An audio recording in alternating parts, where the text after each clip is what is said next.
Hello viewers, good morning. ಹಾಗೆಯೇ ನಿಮ್ಮೆಲ್ರಿಗೂ ನಮಸ್ಕಾರಗಳು. ಹಾಗೆಯೇ ಪ್ಲೀಸ್ ಎಲ್ಲರೂ ನನ್ನ ಚಾನಲ್ನ ಸಬ್ಸ್ಕ್ರೈಬ್ ಮಾಡಿಕೊಂಡು ವಾಚ್ ಮಾಡಿ ಅಂತ ನಾನು ವಿನಂತಿಪೂರ್ವಕವಾಗಿ ಕೇಳ್ತಾ ಇದ್ದೀನಿ. ಇದು ಭಾನುವಾರದ ಬೆಳಗ್ಗೆ ಇನ್ನೂ 6:30 ಆಗಿದೆ. ನಾನು ಎದ್ದು ಕೂತಿದ್ದೀನಿ. ನಾನು ಆಫೀಸ್ಗಲ್ಲ, ನಾನು ಪ್ರಾಜೆಕ್ಟ್ ಹತ್ರ ವಿಸಿಟ್ ಮಾಡೋಕ್ಕೆ ಹೋಗಬೇಕು. ಮೀಟಿಂಗ್ ಎಲ್ಲ ಇದೆ, ನನ್ನ ಜಾಬ್ ಕೂಡ ಅಲ್ಲೇ ಇದೆ. ನಾನು ನನ್ನ ಕೊಲಿ ಕೂಡ ನಾವು ಅಲ್ಲೇ ಸಿಗ್ತೀವಿ. ನಾನು ಇವಾಗ ಬಸ್ಸಿಂದ ಟ್ರಾವೆಲ್ ಮಾಡಬೇಕು. ವಾಯು ವಜ್ರ ಬಸ್ ಬರುತ್ತಲ್ಲ, ಸೊ ಎಲೆಕ್ಟ್ರಾನಿಕ್ ಸಿಟಿಯಿಂದ ಸ್ವಲ್ಪ ಮುಂದೆ ಹೋಗಬೇಕು. ಅಲ್ಲಿವರೆಗೂ ಹೋಗೋದಕ್ಕೆ 2 ಬಸ್ ನಾನು ಚೇಂಜ್ ಮಾಡಬೇಕು. ಬೇಗ ಹೋದರೆ ಆನ್ ಟೈಮ್ ನಾವು ಅಲ್ಲಿರ್ತೀವಿ. ನೋಡಿ, ಇನ್ನೂ ನನಗೆ ನಿದ್ದೆ ಇದೆ. ಸ್ವಲ್ಪ ರಿಲ್ಯಾಕ್ಸ್ ಮಾಡ್ಕೊಳ್ಳೋಣ ಅಂದರೆ ಕೆಲಸ ಮುಖ್ಯ ಅಲ್ವಾ, ಅದಕ್ಕೆ ಹೊರಡಲೇಬೇಕು. ಇವತ್ತು ನಾನು ಚಪಾತಿ ದಾಲ್ ಮಾಡಿಬಿಟ್ಟು ಬಾಕ್ಸ್ಗೆ ಹಾಕ್ಕೊಂಡು ನಾನು ತಗೊಂಡು ಹೋಗ್ತಾ ಇದ್ದೀನಿ. ಅಲ್ಲೇ ಲಂಚ್ ಇರುತ್ತೆ, ಬಟ್ ನಾನು ಹೊರಗಡೆ ತಿಂತಾ ಇಲ್ಲ, ಡಯಟ್ ಮಾಡ್ತಾ ಇದ್ದೀನಲ್ವ, ಹಾಗಾಗಿನೇ ನಾನು ಹೊರಗಡೆ ತಿನ್ನೋದು ಬೇಡ, ಮನೆಯಿಂದನೇ ಹೆಲ್ದಿಯಾಗಿರೋ ಫುಡ್ ತೊಗೊಂಡು ಹೋಗೋಣ ಅಂತ ಚಪಾತಿ ಮತ್ತು ದಾಲ್ ಫ್ರೈ, ಹಾಗೆ ಪಿಕ್ಕಲ್ಲು ಮತ್ತು ಮಜ್ಜಿಗೆ. भी भगवान इस सृष्टि पर जो एडम में आदि देव है, वो अंतिम जन्म में जब साधारण मनुष्य में बन जाते हैं, तब भगवान शिव उसमें प्रवेश करके अभी गीता ज्ञान दे रही है. अभी हमें गीता ज्ञान का जरूरत है. माना भगवान गीता में ये बोला है कि प्रवेश तुम, माँ प्रवेश करने के लिए योग्य हो. प्रवेश करके भगवान ने गीता ज्ञान देते हैं. हम आत्माओं को आत्मा की परिचय परमात्मा ही दे सकते हैं, क्योंकि हम जन्म में चक्र में जब आते हैं पूर्व जन्मों का सारा भूल जाते हैं. इसलिए गीता में बोला है, हे अर्जुन, तुम अपनी तेरी आगे पीछे जन्मों का नहीं जानता. हम आकर के हमारा परिचय भी देती हूँ, तुम्हारा परिचय भी देती हूँ. इसलिए जही जानऊ तही देव जनाई, जानत तुम ही जाई. माना भगवान का जो है वो अपना परिचय आप ही दे सकते हैं. इसलिए भगवान आकर के हम आत्मा, हम कौन है, कहाँ रहते हैं, माना आत्मा मरने के बाद क्या होती है, हमें कितना जन्म लिया है, हमारा आत्मा का परिचय, परमात्मा का परिचय और इस सृष्टि का आदि मध्य अंत्य, हिस्ट्री, ज्योग्राफी, बायोग्राफी, सब कुछ भगवान बताते हैं. इसलिए हम एक सप्ताह कोर्स देते हैं. एक सप्ताह कोर्स में डेली आधा घंटा 1 घंटा टाइम देंगे तो सारी दुनिया का कहानी भगवान का गीता ज्ञान सार रूप में बताते हैं. जैसे अभी गीता ज्ञान भगवत गीता है ना, भगवत गीता जैसे आदि में आया था द्वापर युग में, कीरों ने भगवत गीता का जो उसका बताया था. तो परंतु वो मनुष्यों का मुंह में जा तभी वो लोग बोला था निराकारीवादी रचना. मना गीता जो है निराकारीवादी रचना है, अभी साकार हो गया. साकार कृष्ण जो है जन्म मरण चक्र में भी आता है. उनको वो बाल्य भी है, यौवन भी है, वृद्धाप्य है वे. वो जन्म भी लेता है, बड़े भी होता है, मरते भी है. उनको बाप है, टीचर है, सदगुरु है. उनका बाप 2 माँ बाप दिखाते हैं ना, जैसे वसुदेव देवकी जन्म दिया और ये नंदा यशोदा पालना किया, और उनको सांदीपन गुरु भी था. तो भगवान के लिए बाप का ज़रूरत नहीं है, टीचर का ज़रूरत नहीं है, तो उनका गुरु का भी ज़रूरत नहीं है. अभी सारी दुनिया में इतना जैसे भगवान इस सृष्टि पर जब आया तो अभी गुरु लोग भी ज़्यादा बढ़ गया. हम ही भगवान है, शिवो हम है, हम ब्रह्मास्मि, ऐसे भगवान को सर्वव्यापी कह दिया. इसलिए गलत फहमी है. अगर सच्चा भगवान एक है, God is one, God is truth, वो सच भगवान है. वो यहाँ कहीं रहने वाला नहीं है, वो ऊपर हर्ष में रहने वाला है. अभी दुनिया में आया है, आकर के नरक को विनाश करते हैं. मना सर्वधर्मान परित्यज्य मामेकम शरणम व्रज.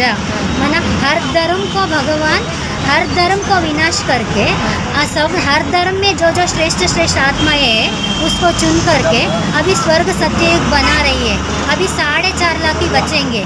अभी देखिए, एक तरफ मना स्वर्ग के लिए एक तरफ तैयार हो चुकी है, श्रेष्ठ आत्माएं तैयार हो रही है.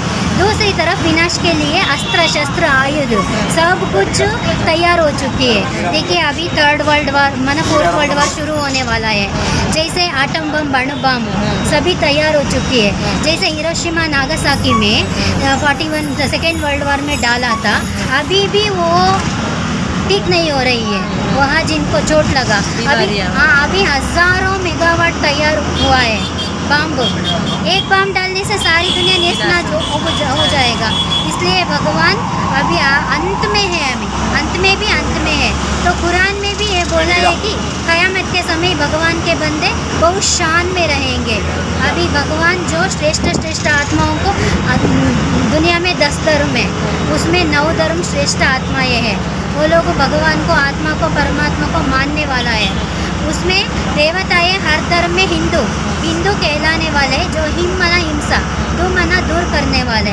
अभी हिंसा को दूर कोई नहीं कर रही है। जो देवताएं ही द्वापर युग से हर धर्म में कन्वर्ट होकर के अभी हिंसा बढ़ा रही है। इसलिए भगवान आकर के हमें हिंसा युद्ध नहीं सिखा रही है। जैसे गीता में बोला हुआ है, हे अर्जुन, तुम्हारा स्वधर्मे निधनम श्रेयः परधर्मो भयावह। हे अर्जुन, परधर्म को हम आचरण करने के बजाय स्वधर्म में मर जाना अच्छा है। आप सबको मारो। तो भगवान अहिंसक है, वो मारने के लिए बोलते हैं क्या? खून की नदियाँ बहाएंगे। तो भगवान आकर के ऐसे हमें ज्ञान दे रही है, हम हमारे ऊपर ही हमें युद्ध करना है। हमारे अंदर जो है हमारे अंदर जो है काम, क्रोध, लोभ, मोह, अहंकार, हमारे अंदर जो अवगुण है, उसके अंदर हम युद्ध करना है। इसलिए भगवान गीता में आकर के राजयोग सिखा रही है। राजयोग माना हमारा इंद्रियों के ऊपर हम कंट्रोल करना है। जब हमारा इंद्रियों के ऊपर हम कंट्रोल कर लेते हैं, हम आत्मा बन जाते हैं, हम देहभान छोड़ देते हैं, तब हमें क्या होते हैं? तो हम भगवान का प्राप्ति हो जाती है। सारी दुनिया में अच्छा वाइब्रेशन फैलती है, विश्व का कल्याण होती है, कोई हिंसा करने वाले नहीं रहते। इसलिए ये गीता ज्ञान सबके लिए ज़रूरी है। हर एक आत्मा ज्ञान सुनना है। देखिए, हम देह के लिए अभी कर रही है 24 घंटा, तो हमें देह अभी कोई गारंटी नहीं है। अभी रहने वाला 1 सेकंड में नहीं रहता। तो आत्मा जाएगी, जाने समय क्या ले जाएगी? पाप पुण्य को ले जाएगी। अभी मना पाप मना क्या है, पुण्य मना क्या है, ये सच्चाई हमें पता नहीं है। इसलिए ज्ञान मना समझ, मना भगवान आकर के हमें समझ दे रही है, हमें क्या करना है, क्या नहीं करना है, क्या करने से हमें फ़ायदा है, क्या करने से हमें सुख मिलते हैं। ज्ञान मना सुख देना, हमें सबको सुख देना, किसी को हम दुख नहीं देना। हम आत्मा है, हमारा बाप परमात्मा है, सारी दुनिया वसुधैव कुटुंबकम है ना। अभी हम इस जन्म में हमें जो जन्म लिया है वह परिवार ही हमारा परिवार है। हमारा जाति में एक जन्म ले लिया, वो जाति ही हमारा जाति है। अभी जाति के लिए, भाषा के लिए, हर एक के लिए अभी लड़ाई लड़ रही है। खून की नदियाँ बहेंगे, अभी अति होंगे। इसलिए भगवान आकर के हर धर्म को विनाश करके एक सत्य धर्म स्थापन करेगा, आदि सनातना देवी देवता धर्म। जो ज्ञान लेते हैं, ज्ञान लेकर के अपना भगवान को समझ करके भगवान को याद करते हैं, वो उच्च गति को पाते हैं। तो इसलिए सभी ध्यान दीजिए, आध्यात्मिक स्पिरिचुअल गॉडली यूनिवर्सिटी, आध्यात्मिक विश्वविद्यालय, उसका हमारा वेबसाइट जो है www.pbk.info, उसको देख करके आश्रम है, हर जगह में आश्रम है। हम एड्रेस देंगे, चाहे तो हमें ऑनलाइन में अभी कोर्स दे रही है, ऑनलाइन में 1 सप्ताह कोर्स देंगे, अब हमें फ्री से देंगे। तो भगवान विश्व कल्याणकारी है, गरीब निवास है। भगवान आकर के गरीब निवासों को भगवान ज्ञान दे रही है ना। हम किसी से कुछ भी लेने वाला नहीं है, एक पैसा भी नहीं लेते, फ्री से ज्ञान लेते हैं। तो अपना आत्मा को कल्याण करना चाहे तो ठीक है। इसलिए आकर के सभी कोर्स ले लीजिए, कोर्स ले करके भगवान को याद कीजिए। भगवान से 21 जन्म का वर्षा दे रही है, मना सत्य युग त्रेता युग। हमारा आत्मा को भी कल्याण होती है, मना हमारा देह का भी कल्याण होती है, हमारा परिवार का भी कल्याण होती है। जब हम ज्ञान समझेंगे तो सारी दुनिया को कल्याण होती है, अच्छा वाइब्रेशन फैलाएंगे। सबको हमें सहयोग देना, सहयोग लेना, सुख देना, सुख लेना। तो इस जन्म में जो हमारा संबंधी है, तो पूर्व जन्म में हमारा वो संबंधी नहीं रहेगा, जन्म जन्मांतर हमें अलग ही संबंधी मिलेगा। तो जो हम जन्म मरण में चक्र में आते हैं, हर एक माँ बाप मिलेगा, हर एक संबंधी मिलेगा। तो इस जन्म में जो ब्राह्मण कहलाते हैं, किसको पता वो पूर्व जन्मों में वो क्या था, भंगी था, किसको पता। अभी जो भंगी है, झाड़ू लगाने वाला है, हम उनको नीच दृष्टि में देख रही है, क्या पता उसको वो अगले जन्म में महाराजा नहीं बना था। तो ये सभी हमारा आत्मा का, परमात्मा का परिचय लेना है। सारी सृष्टि आदि मध्य अंत का परिचय लेकर के सारी दुनिया वसुधैव कुटुंबकम बनानी है, ये दुख शांति को दूर करनी है। Thank you. आपका नाम? हमारा नाम पूर्णिमा, पीबीके पूर्णिमा। तो आप काम क्या करते हो? हम काम कुछ नहीं करते, हमें भगवान मिल करके 21 साल हुआ है। हम आश्रम जाते हैं, घर में रहते हैं, सबको संदेश देते हैं, कोर्स देते हैं, सारी दुनिया को भगवान का परिचय दे करके विश्व कल्याण करना ही हमारा एम ऑब्जेक्ट है। आपका आश्रम कहाँ पर आता है? हमारा आश्रम सारी दुनिया में है। हमारा हेड ऑफिस दिल्ली में है। दिल्ली में हेड ऑफिस है। अभी बेंगलोर में हमें रहते हैं, श्रीनगर में। यहाँ हेब्बागोड़ी में हमारा आश्रम रहते हैं, टीन फैक्ट्री रहते हैं, राजाजी नगर में गीता पाठशाला है, जयनगर में गीता पाठशाला है। अभी सारी दुनिया में गली गली में गीता पाठशाला बनेगा, क्योंकि एक ही रहेगा स्पिरिचुअल यूनिवर्सिटी। अभी सभी आकर के उसमें भगवान का परिचय लेना पड़ेगा। आज नहीं तो कल सभी आना ही पड़ेगा। इसलिए हमें वेबसाइट www.pbks.info pbks.info तो उसमें वेबसाइट आएगा, मोबाइल में वॉच करिए, आपका प्रूफ प्रमाण देंगे। जैसे बाइबल में क्रिश्चियन क्राइस्ट भी बोला है 3000 साल के पहले स्वर्ग था। अभी जब हमें हिस्ट्री मिलती है 2000 अभी 22 है ना 23, अभी हमें जब क्राइस्ट जन्म हुआ तब से हिस्ट्री मिलती है। क्राइस्ट के पहले बुद्ध आया, बुद्ध के पहले इब्राहिम आया, क्रिस्त पूर्व जो है वो हमारा हिस्ट्री नहीं मिल रही है।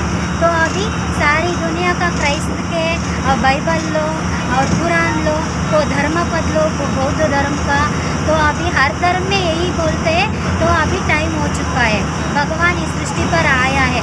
मैंने यदा और एक बार बोल दूँगी, गीता में जो बोला है, यदा यदा ही धर्मस्य ग्लानिर्भवति भारत अभ्युत्थानमधर्मस्य तदात्मानं सृजाम्यहम् परित्राणाय साधूनां विनाशाय च दुष्कृतां धर्म संस्थापनार्थाय संभवामि युगे युगे। माना युग युग में भगवान नहीं आता, युग युग में भगवान आने की ज़रूरत नहीं है। भगवान आकर के जो ज्ञान देते हैं, अभी यहाँ शूटिंग होती है, यहाँ शूटिंग हम ಅವರು ನನ್ನ ಜೊತೆ ಕೋ ಪ್ಯಾಸೆಂಜರ್ ಬಂದು ಪೂರ್ಣಿಮಾ ಅಂತ ನಿಮಗೆ ಲಾಸ್ಟಲ್ಲಿ ಹೇಳಿದ್ರು ಅಂದ್ಕೊಳ್ತೀನಿ. ಅವ್ರ ಹೆಸರು ಕೂಡ ಸ್ಪಿರಿಚುವಾಲಿಟಿ ಬಗ್ಗೆ, ಭಗವದ್ಗೀತಾ ಬಗ್ಗೆ, ಆಮೇಲೆ ಕಲಿಯುಗ ಅಂತ್ಯ ಆಗೋದ್ರ ಬಗ್ಗೆ, ಆಮೇಲೆ ಶ್ರೀಕೃಷ್ಣ ಪರಮಾತ್ಮ ಅವ್ರು ಏನು ಹೇಳಿದ್ದಾರೆ ಯುದ್ಧ ಭೂಮಿನಲ್ಲಿ, ಆಮೇಲೆ 18 ಅಧ್ಯಾಯದ ಬಗ್ಗೆ ತುಂಬಾ ಹೇಳಿದ್ರು. ನನಗೆ ಏನು ಟೆನ್ಷನ್ ಆಗ್ತಾಯಿತ್ತು ಅಂದರೆ ಬಸ್ಸಲ್ಲಿ ನಾನು ಕೇಳ್ಕೊಂಡು ಕೂತ್ಕೊಂಡು, ಆಮೇಲೆ ನಮ್ಮ ಲೊಕೇಶನ್ ಏನಿದೆಯೋ, ನಾನು ಪ್ರಾಜೆಕ್ಟ್ ಇರೋದು ಅದನ್ನು ಬಿಟ್ಟು ಎಲ್ಲಿ ಬಸ್ ಮುಂದೆ ಹೋಗ್ಬಿಡುತ್ತೋ ಅಂತ ನಾನು ಬಸ್ಸಲ್ಲಿ ಅಲ್ಲಿ ಬೋರ್ಡ್ ಇರುತ್ತಲ್ಲ, ಅಂದರೆ ಡಿಸ್ಪ್ಲೇ ಬೋರ್ಡ್ ಏನಿರುತ್ತಲ್ವ, ಲೊಕೇಶನ್ಗಳು ತೋರಿಸ್ತಾ ಇರುತ್ತೆ, ಮೂವ್ ಆಗ್ತಾ ಇರುತ್ತೆ ಡಿಸ್ಪ್ಲೇ ಬೋರ್ಡು ಬಸ್ಸಲ್ಲಿ. ಅದನ್ನು ನಾನು ನೋಡ್ತಾ ಇದ್ದೆ, ಎಲ್ಲಿ ಲೊಕೇಶನ್ ಮಿಸ್ ಮಾಡ್ಕೊಳ್ತೀನೋ ಏನೋ ಅಂತ. ಅದೊಂಥರ ಟೆನ್ಷನ್ ಆಗ್ತಾ ಇತ್ತು ನನಗೆ. ಆಮೇಲೆ ಆನ್ ಟೈಮ್ ಪ್ರಾಜೆಕ್ಟ್ ಹತ್ರ ಹೋಗಬೇಕು ಅಂತ ಅದು ಒಂದಿತ್ತು. ಆಮೇಲೆ ಅವ್ರು ಹೇಳ್ತಿರೋ ಪ್ರವಚನ ಕೂಡ ಸ್ಪಿರಿಚುವಾಲಿಟಿ ಬಗ್ಗೆ ನಾನು ಅದನ್ನು ಕೇಳಿಸ್ಕೊಂಡು ಅಂದರೆ 2-3 ಕಡೆನೂ ನನ್ನ ಗಮನ ಹೋಗ್ತಾ ಇತ್ತು. ಹಾಗೆ ಅಲರ್ಟಾಗಿ ನಾನು ಕೂತಿದ್ದೆ. ಅವ್ರು ಹೇಳಿದ್ರು, ಇಲ್ಲ ಟೆನ್ಷನ್ ಮಾಡ್ಕೊಳ್ಬೇಡಿ, ಲೊಕೇಶನ್ ಬಂದ ತಕ್ಷಣ ನಾನೇ ಹೇಳ್ತೀನಿ ಅಂತ. ಆಮೇಲೆ ಇದು ನೋಡಿ, ಮನಿ ಪ್ಲ್ಯಾಂಟ್ ಮೇಲೆ ಏನಿದು ಚಿಟ್ಟೆ ಒಂದು ಕೂತಿದೆ, ಗ್ರಾಸ್ ಹೋಪರ್ ಅಂತಾರಲ್ವ, ಅದು ಕೂತಿದೆ. ಅದೇ ಎಲೆ ಕಲರ್ ಇದೆಯಲ್ಲ ಅದನ್ನು ತೋರಿಸ್ತಾ ಇದ್ದೀನಿ. ಅವರು ತುಂಬ ಚೆನ್ನಾಗಿಯೇ ಹೇಳಿದ್ರು. ನನಗೆ ಗೊತ್ತಿರಲಿಲ್ಲ, ಕೋ ಪ್ಯಾಸೆಂಜರ್ ಅವರೇ ನನಗೆ ಮಾತಾಡಿಸಿದ್ರು. ಆಮೇಲೆ ಸ್ಪಿರಿಚುವಾಲಿಟಿ ಬಗ್ಗೆ ನನ್ನ ಹತ್ರ ಹೇಳಿದ್ರು, ಶೇರ್ ಮಾಡಿದ್ರು ತುಂಬಾ. ಆಮೇಲೆ ಏನಂದರೆ ಕೆಲವೊಂದು ಸಾರಿ ಹೀಗಾಗುತ್ತೆ ನನಗೆ, ಈ ಥರ ಎಕ್ಸ್ಪೀರಿಯನ್ಸ್ಗಳು. ನನಗೆ ಅವ್ರ ಪರಿಚಯನೇ, ಬಸ್ಸಲ್ಲಿ ಯಾರ ಪರಿಚಯ ಯಾರಿಗಿರುತ್ತೆ, ಅವರು ಪ್ಯಾಸೆಂಜರ್ ಇರ್ತಾರೆ, ನಾವು ಪ್ಯಾಸೆಂಜರ್ ಇರ್ತೀವಿ ಅಷ್ಟೇ ಅಲ್ವಾ. ಬಟ್ ನಾನು ನೋಡಿದ ತಕ್ಷಣ ತುಂಬ ಖುಷಿಯಾಗಿ ಹ್ಯಾಪಿಯಾಗಿ ಮಾತಾಡಿ, ಏನೋ ಒಂದು ಈ ಥರದ್ದು ಒಂದು ನನಗೆ ಗೊತ್ತಿರಲಿಲ್ಲ ಅವತ್ತು ಬೆಳಗ್ಗೆ ಏನು ಅಂತ.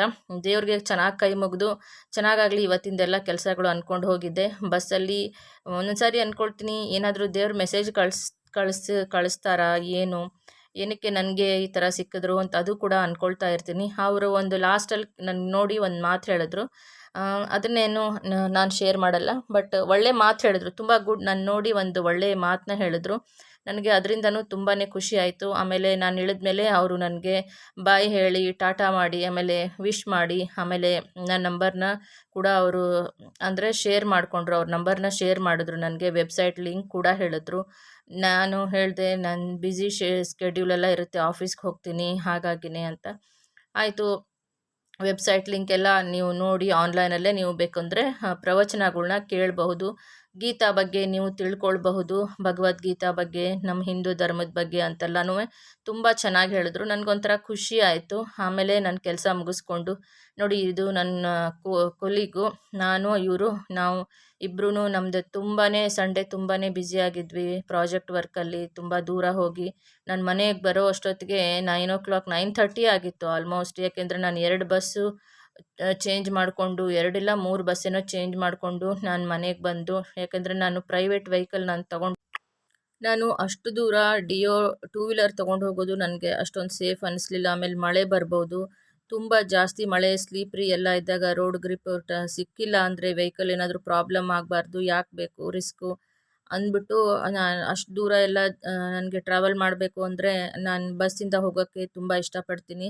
ನನಗೆ ಬೆಂಗಳೂರಲ್ಲಿರೋ ಟ್ರಾವೆಲ್ ಫೆಸಿಲಿಟಿ ಅಂತೂ ತುಂಬ ಇಷ್ಟ ಆಗುತ್ತೆ, ತುಂಬಾ ಇಷ್ಟಪಡ್ತೀನಿ. ಅಷ್ಟೇ ಸೇಫ್ಟಿ ಕೂಡ ಇರುತ್ತೆ, ಹಾಗೆಯೇ ಬಸ್ಗಳು ಫೆಸಿಲಿಟಿ, ಮೆಟ್ರೋ ಟ್ರೈನು ಎಲ್ಲ ಇರುತ್ತೆ. ಇವಾಗಂತೂ ಆಧಾರ್ ಒಂದು ತೋರಿಸ್ಬಿಟ್ರೆ ಫ್ರೀ ಬಸ್ ಅಲ್ವಾ. ಬೇಜಾರಾಗುತ್ತೆ ನನಗೆ ತುಂಬಾ. ಆದರೆ ನಾನೊಬ್ಬಳು ಪೇ ಮಾಡೋದ್ರಿಂದ ನಮ್ಮ ಕರ್ನಾಟಕದಲ್ಲಿ ಇರೋ ಫೈನಾನ್ಷಿಯಲ್ ಪ್ರಾಬ್ಲಮ್ಗಳೇನು ಗೌರ್ಮೆಂಟದ್ದು ಅದೆಲ್ಲ ಏನೂ ಸಾಲ್ವ್ ಆಗಲ್ಲ. ಈ ಕರೆಂಟ್ ಬಿಲ್ ಇರ್ಬೋದು, ಇವಾಗ ತರಕಾರಿ ಬೇಳೆ ರೇಟ್ಗಳು ಜಾಸ್ತಿ ಆಗ್ತಾ ಇರೋದಿರ್ಬೋದು, ಇನ್ನೂ ಏನೇನಕ್ಕೆ ಮುಂದಕ್ಕೆ ಏನಿದೆಯೋ ಗೊತ್ತಿಲ್ಲ. ಬಸ್ದೊಂದು ಕಡಿಮೆ ಮಾಡಿ ಆಟೋದವ್ರಿಗೂ ಬೇರೆಯವ್ರಿಗೂ ಅದರಿಂದ ಏಟು ಬಿದ್ದಿದೆ ಅಂತಲೇ ಹೇಳ್ಬೋದು. ಎಲ್ರಿಗೂ ಆ ಥರ ಮಾಡಬಾರ್ದು, ಯಾಕೆಂದರೆ ಫ್ರೀಯಾಗಿ ಯಾವುದನ್ನು ಇಡಬಾರ್ದು. ಕಷ್ಟಪಟ್ಟು ದುಡಿದು ನಾವು ಸಂಪಾದನೆ ಮಾಡಿ ದುಡ್ಡು ಖರ್ಚು ಮಾಡಿದಾಗ್ಲೇ ಅದ್ರ ವ್ಯಾಲ್ಯೂ ಎಲ್ರಿಗೂ ಗೊತ್ತಾಗೋದು. ಸುಮ್ಮನೆ ಏನೂ ಕೆಲಸ ಇಲ್ಲದೆ ಹೋದರೂ ಬೆಂಗಳೂರನ್ನ ಸುತ್ತಾಡೋದಕ್ಕೆ ಬೆಳಗ್ಗೆನೇ ಜನ ತುಂಬ್ಕೊಂಡ್ಬಿಡ್ತಾರೆ. ಇವಾಗ ನಾವು ನೋಡಿ ಲೇಡೀಸು ಏನಾದರೂ ಈ ಥರ ಪ್ರಾಜೆಕ್ಟ್ ವಿಸಿಟ್ಗೆ ಯಾವಾಗೋ ಒಂದು ಸಾರಿ ನಾನು ಹೋಗೋದು, ವರ್ಷಕ್ಕೆ 2 ಸಾರಿನೋ 3 ಸಾರಿನೋ ಈ ಥರ. ಅದು ಏನಾದರೂ ಆ ಟೈಮಲ್ಲೂ ರಶ್ ಇದ್ಬಿಟ್ರೆ ತುಂಬ ಕಷ್ಟ. ಗಾಡ್ ಗ್ರೇಸ್ ರಶ್ ಅಂತೂ ಇರಲಿಲ್ಲ ಬಸ್ಸಲ್ಲಿ, ತುಂಬ ಆರಾಮಾಗಿತ್ತು ಅಂತಲೇ ಹೇಳ್ಬೋದು.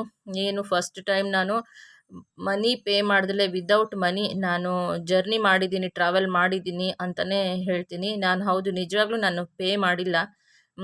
ಯಾಕೆ ಅಂದರೆ ಪೇ ಮಾಡಿದರೂ ಅದು ಆ ದುಡ್ಡು ಏನಾಗುತ್ತೆ ಅಂತ ನನಗೂ ಗೊತ್ತಿಲ್ಲ. ಅವರು ಆಮೇಲೆ ಅದು ಗೌರ್ಮೆಂಟ್ಗೆ ಹೋಗುತ್ತೋ, ಅದು ಬೇರೆಯವ್ರ ಕೈಗೆ ಹೋಗುತ್ತೋ, ಅವ್ರ ಪರ್ಸ್ನಲ್ ಎಕ್ಸ್ಪೆನ್ಸಿಗೆ ಹೋಗುತ್ತೋ ಅದನ್ನು ನಮಗೇನು ಗೊತ್ತಿರುತ್ತೆ. ಹಾಗಾಗಿನೇ ಅಷ್ಟೇ.